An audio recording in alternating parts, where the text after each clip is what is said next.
जब देश में मराठा और मुगल सल्तनत बिखर रही थी और अंग्रेज भारत में अपनी जड़ों को मजबूत कर चुके थे। ये वो दौर था जब अफगानिस्तान से लेकर म्यांमार तक एशिया के सबसे बड़े हिस्से में सिर्फ भारत ही भारत हुआ करता था। ये वो दौर था जब भारत की आबादी सिर्फ 17 करोड़ थी, जिनमें से करीब 10% पुरुष और 1% महिलाएं ही पढ़ी लिखी हुआ करती थीं। शायद इसी वजह से मीलों दूर से आए अंग्रेजों ने भारत पर कब्जा जमा लिया था। ईस्ट इंडिया कंपनी की सरकार ने गरीबों और किसानों का शोषण शुरू कर दिया था और सोने की चिड़िया कहे जाने वाले भारत को लूटने में कोई कसर नहीं छोड़ी थी।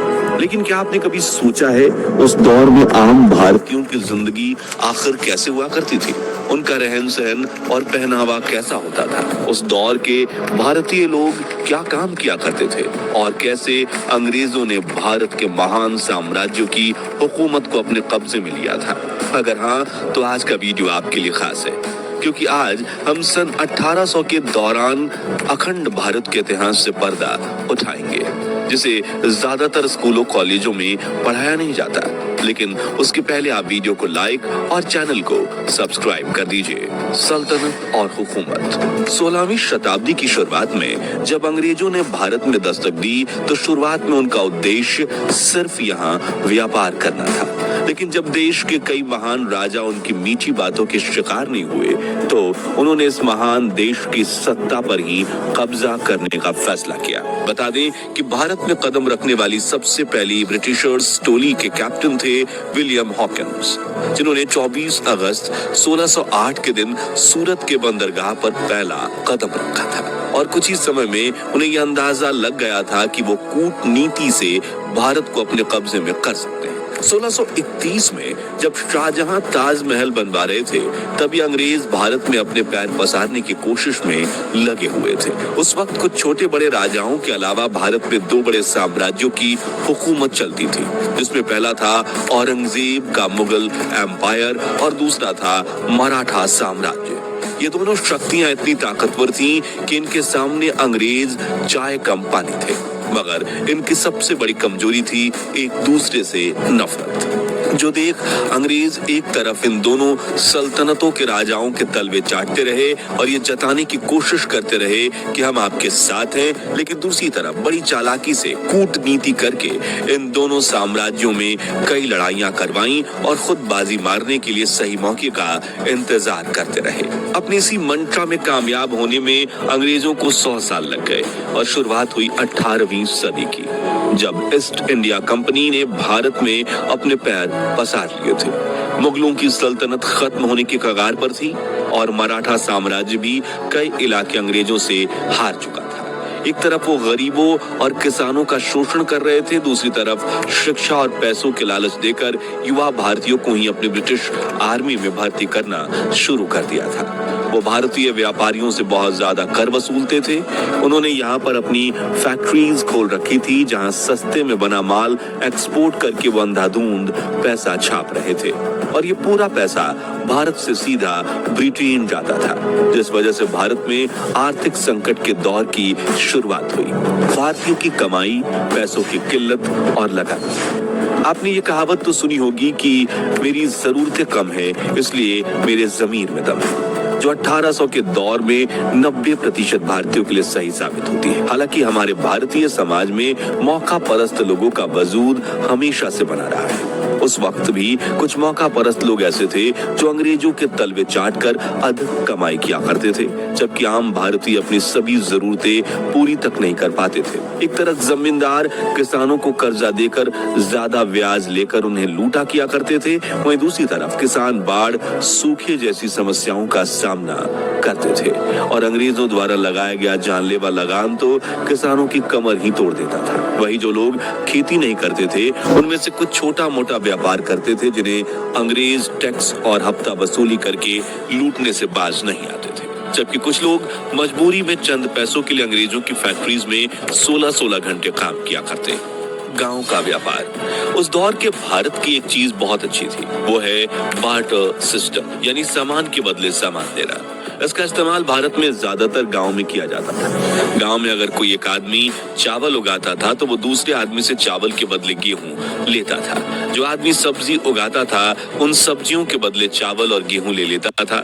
जैसे कि 1 किलो धान के सामने 4 किलो शक्कर, पूरे महीने के अनाज के सामने पूरे महीने की सब्जियां और 5 किलो गेहूं के बदले 5 किलो दाल। इससे फायदा ये होता था कि खाने पीने की हर चीज गांव में मिल जाती थी और इसके लिए पैसे चुकाने की जरूरत भी नहीं थी। इसलिए गांव में पैसे का चलन बहुत कम था। इसके साथ आज भी अगर आप भारत के कुछ गांवों में जाएंगे तो वहां पर अदला बदली की प्रथा मिलेगी जो बहुत अच्छी है। पहनावा दोस्तों, आज के मॉडर्न भारत में जहां हर तरफ पश्चिमी सभ्यता यानी वेस्टर्न कल्चर का असर दिखाई देता है, लोग jeans, shirt, T shirt, top और सूट पहने नजर आते हैं, लेकिन एक समय था जब भारतीयों का अपना अलग ही देसी पहनावा हुआ करता था। पुरुष सादी धोती और गमछा पहनते थे, औरतें साड़ी पहनती थी और छोटे बच्चे ज्यादातर निक्कर में खेलते कूदते नजर आते थे। कुछ लोग धोती और कुर्ता पहनते थे, जबकि कुछ बड़े जमींदार ही अंग्रेजी पहनावा यानी जीन्स और शर्ट पहनते थे। भारत की यही सादगी और विविधता उन्हें अंग्रेजों से खास बनाती थी। यहाँ तक कि आज भी राजस्थान और उत्तर प्रदेश में रहने वाले कुछ बड़े बुजुर्ग उस वक्त का सादा पहनावा पहनते हुए देखे जा सकते हैं। लेकिन हम में से ज्यादातर युवाओं को आज लुंगी पहनना नहीं आता, जो थोड़ा निराशाजनक जरूर है। व्यवहार, रहन सहन और काम धंधा, आज इंसान चांद पर पहुंच गए, मंगल ग्रह पर रोवर भेज चुके हैं और फिर आर्टिफिशियल इंटेलिजेंस ने दुनिया को बदल कर रख दिया। लेकिन सन 1800 के आसपास भारत में टेक्नोलॉजी का कोई नामो निशान नहीं था, लेकिन हर भारतीय का जीवन सुकून से भरा था। बात करने के लिए तार से जुड़ा टेलीफोन तक नहीं था, लेकिन दिल से दिल का कनेक्शन मजबूत था। रिश्तेदारों से महीनों और कई सालों तक मिलना मुश्किल था, लेकिन मन में इज्जत और लगाव जरा भी कम नहीं था। घास फूस और मिट्टी से बने घर ही कच्चे थे, लेकिन लोगों के दिल बड़े सच्चे थे। यातायात के सिर्फ बैलगाड़ी साधन थी, लेकिन लोगों के शरीर में बहुत फुर्ती थी। जेब में पैसों की फूटी कौड़ी ना हो, इसलिए चेहरे पर शिकन नहीं थी और भाईचारा ऐसा था कि एक आवाज पर पूरे गांव की भीड़ इकट्ठा हो जाती थी। मित्रों, उस दौर में जमीन छोटी हो या बड़ी, ज्यादातर लोग खेती करना ही पसंद करते थे और भारतीय किसानों की पसंदीदा फसल नील, कॉटन, अफीम, गेहूं और धान ही हुआ करती थी, जिसे किसानों से खरीद कर अंग्रेज विदेशी मार्केट में अच्छी कीमतों पर बेचते थे।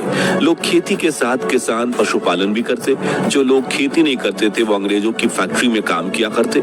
शाम होते ही सभी लोग अपने घर में आकर भजन कीर्तन और सत्संग किया करते थे, लेकिन जिसके लिए घरों में दिए भी जलाए जाते, क्योंकि इस दौर में भारत में लाइट नहीं थी। फिर लोग रात में जल्दी सो जाते और सुबह जल्दी उठकर काम पर चले जाते। 18वीं सदी के लोग बुजुर्गों का बहुत मान सम्मान करते थे और घर से लेकर गांव में वही होता था जो बड़े बुजुर्ग कहते थे। हालांकि वो एक सा दौर था जब भारत में सबसे ज्यादा जातीय भेदभाव होता था। अलग अलग धर्मों में थोड़ा बहुत टकराव होना आम था, लेकिन एक ही धर्म में भी जाति व्यवस्था को माना जाता था। ये जातियां हिंदुओं को 4 मुख्य श्रेणियों में विभाजित करती थी: ब्राह्मण, क्षत्रिय, वैश्य और शूद्र, जिनमें दलितों और बाकी छोटी जातियों के साथ काफी भेदभाव किया जाता था। और ये भेदभाव तो पिछले 200 वर्षों से चला आ रहा था, जिसके खिलाफ डॉक्टर बाबा साहब आम्बेडकर ने काफी बड़ी जंग लड़ी थी और 20वीं सदी में देश में क्रांति ला दी। लेकिन उन्होंने इस भेदभाव को कैसे खत्म किया, जानने के लिए आप हमारी डॉक्टर आम्बेडकर की अनसुनी अनकही कहानियों वाली सीरीज देख सकते हैं, जिसके लिंक डिस्क्रिप्शन में है। फिलहाल मुद्दे पर वापस आए तो उस दौर में अंग्रेजों ने ही डिवाइड एंड रूल नियम को अपनाकर भारतीयों की एकता को भंग करने के लिए जातिवाद और ज्यादा इसका बढ़ावा दिया। लोग अपनी जाति के हिसाब से ही काम किया करते, जैसे कि धोबी कपड़े धोते, कुम्हार मिट्टी के बर्तन बनाते, नाई हर पीढ़ी बाल काटती थी। इस तरह हर कोई अपने हिसाब से काम धंधा किया करता था। आबादी और इलाका, आज भारत की जनसंख्या विश्व में सबसे ज्यादा यानी 145 करोड़ के पार कर चुकी है, लेकिन उस वक्त के अखंड भारत की जनसंख्या सिर्फ 17 करोड़ थी। वो भी सिर्फ कश्मीर से कन्याकुमारी तक फैले भारत में नहीं, बल्कि अखंड भारत में 17 करोड़ लोग ही रहते थे, जो हिंदुस्तान के साथ पाकिस्तान, बांग्लादेश, बर्मा और अफगानिस्तान से मिलकर बना हुआ था। आज मुंबई, दिल्ली और बंगलोर जैसी मेट्रो सिटीज में लोग घंटों ट्रैफिक में बिता देते हैं और शहरों में हर तरफ खूब भीड़ भाड़ देखने को मिलती है। वहीं उस वक्त ऐसा कुछ नहीं था। लोकल मार्केट के अलावा किसी भी इलाके में भीड़ भाड़ नहीं होती थी। देश के बड़े हिस्से में घने जंगल फैले हुए करते थे। बड़े बड़े जंगलों के बीच छोटे छोटे गाँव बसे होते थे और शहरी इलाके बहुत ही कम हुआ करते थे। इस वजह से भारत अनगिनत जंगली जानवरों का घर था और इंसानों को हर समय इन जानवरों के हमले का डर सताता रहता था। लोग रात को सोने से पहले अपने घर में आग जलाते थे ताकि अंधेरे से कोई भी जंगली जानवर आकर उन पर हमला ना कर सके। हालांकि इन जंगली जानवरों की वजह से समग्र भारत में प्रदूषण का नामो निशान नहीं था। उपजाऊ जमीन की भरमार थी, लोग पोषक तत्वों से भरपूर शुद्ध खाना खाते थे। आज की तरह फलों और सब्जियों में केमिकल मिलाने का कोई सवाल ही नहीं था। सड़कों की हालत भले ही खस्ता थी, लेकिन लोगों की जिंदगी खुशहाल थी। उस वक्त के भारतीयों की औसत उम्र भी आज से काफी ज्यादा हुआ करती थी। शिक्षा और साक्षरता। अब बात करें पढ़ाई लिखाई की, तो आपको जानकर हैरानी होगी कि उस वक्त भारत में पढ़े लिखे लोगों की संख्या बहुत ही कम थी। देश में सिर्फ 10% पुरुष और 1% महिलाएं ही साक्षर थी। हालांकि बिना पढ़ाई लिखाई के ही भारत में रहने वाले सभी लोग किसी न किसी काम में बहुत निपुण थे। कुल मिलाकर उस वक्त में भारत की कुछ चीजें